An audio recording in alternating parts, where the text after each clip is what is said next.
I'm Beth Guckenberger, and this is the Reckless Faith Podcast. Welcome back to the Reckless Faith Podcast. I'm here with my friend and colleague at Back to Back Ministries, Rob Hall.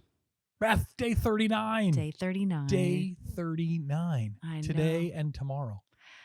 This day made me feel so nostalgic when I was writing it. In fact, I remember when I was editing it, this is just like a little writer's tip, but when I edit, Okay. I always read it out loud because I like to hear how it sounds, not just how I read it in my head. And when I was reading it out loud, I could feel myself wanting to stand up because at the end is kind of like a charge. Like we're not going to let him forget, and we're going to stay. Like I was just like, I could feel it was like a pep rally. Today felt like writing it was like a pep rally. Wow. I know. I was just like, come on, people, let's get passionate. Yeah. Letting go and being led, saying yes to commitment. So I can see like you're jazzed about this thing, right? Yeah, when I first wrote Reckless Faith all those years ago, I used to say to people, like my reckless faith took me across a border and into an orphanage. Your reckless faith might take you to a hospital or across your street or into a classroom. Like I don't know where your reckless faith will take you, but I cannot not testify to what it has done for me to feel passionate about something like that. Yeah, I think it's interesting that people think that to be reckless, it means something gigantic. Yeah. Right. But the action step we'll get to today could feel that way. Mm-hmm. But sometimes it's just the littlest, simplest things that can feel reckless to us that get us moving in a particular direction and that can make a really huge difference. Yeah, I think information is the start of some power. And so my encouragement to the listeners are, like what is it that you feel building inside of you when you've spent time in the last 39 days reflecting and praying and reading scripture and talking to the people that are important to you, like what themes continue to come up, and whatever that theme is, let's get some information about it. Just start to understand what God is already doing in that area and how he might want you to join him. Yeah, I know that we've talked before several days back in this series about mission guests when they go onto the field and they think they're going to offer something gigantic or something. Sometimes just a simple field trip or a simple interaction might not seem like much to us. It might feel like going on a trip was reckless or whatever, but this interaction may not feel that way. But again, it can have real impact. Yeah, I was with my friend Craig, and he had been a mission trip guest in Mexico a bunch of times, and he was visiting because he was going to lead worship with us. And he was talking to one of the kids that he had known for a long time. And the kid showed him his cell phone, and the screensaver of his cell phone was a picture of Craig and him years before when they had gone on a back-to-back field trip to a local water park. And Craig, he didn't know Craig was coming, and Craig came over and was like, hey, his screensaver is a picture of us.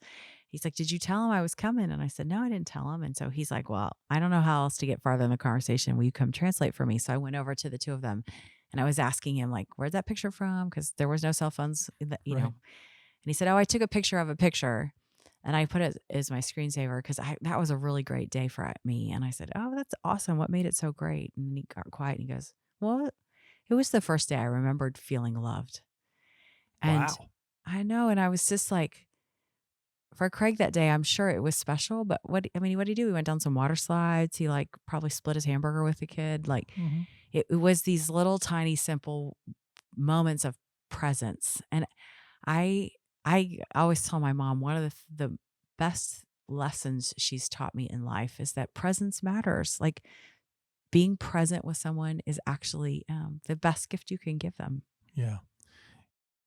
We work for an organization that's full of people who have made a significant step in interacting with orphaned and vulnerable children, right? Moved to other countries, taken reductions in pay, raising support. Those seem like gigantic steps. And so today's action step, which is learn something new about the fatherless in your own city, could make it feel like that's what, I'm going to resist that because that's what I might have to get into. But this story about Craig and and this step, could you just, what's the next thing? Just learn something. You don't even have to do anything necessarily. I think that sometimes in our field, we've done a misservice because we act like in order to help the orphan, you have to do some of those crazy things like sell everything you own or adopt a bunch of special Yeah. needs kids. Or even go on a short-term trip. For some people, that's gigantic. But I think that there's a lot of on-ramps into this field. You might be someone who provides a meal for a foster family in your city, or you might be someone who goes and volunteers and stuffs child sponsorship letters, or like there's so many things that can be done.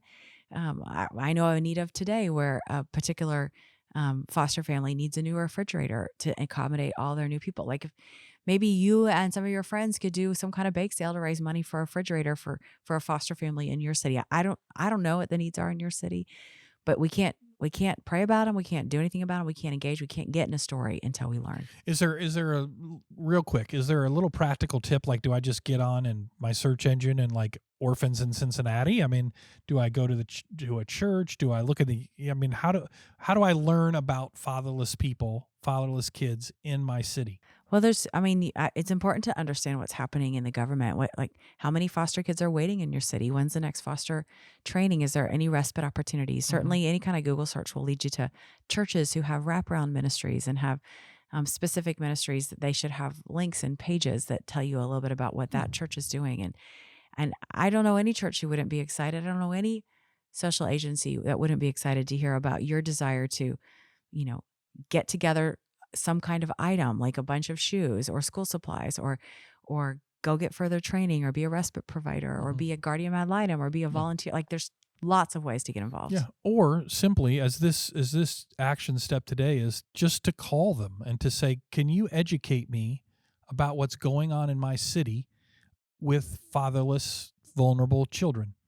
That's the action step for today. That's it. You may or may not be called to do whatever comes next, but the action step is to at least make yourself aware Yeah. of what's going on right here in the city where you live. Yes. Yes. I can remember I was being interviewed for a television show in Atlanta, and the lady obviously hadn't been prepped about who I was and what I was doing. That's a bummer. And so the first question she asked me in our interview was, do you work in Rio de Janeiro? And I didn't work in Rio de Janeiro, so I could say no and then make her look silly, but that would be not That very is some cool. bad show prep right So there. I just said no, but have you ever been there? I was trying to figure out where the bridge was what. And she said, no, but I heard in Rio de Janeiro, they sell children like slaves. And I said, I mean, understand that here in Atlanta, they're selling children like slaves. And it was so like a little bit of information would have made a big difference for her. She may not end up ever doing anything about it, but some of us, like, we may gather information and we may be so that we have it in a file on our brain so that one day when we're in a conversation with someone who says like, I just want to do something, you'd be like, oh my gosh, this church over here, they're doing some great tutoring stuff after school. Or like it could be, and she missed an opportunity to use the platform that God gave her to tell people about what was happening in her city. Yeah. So a good step today. Just learn something about what's happening in your own city.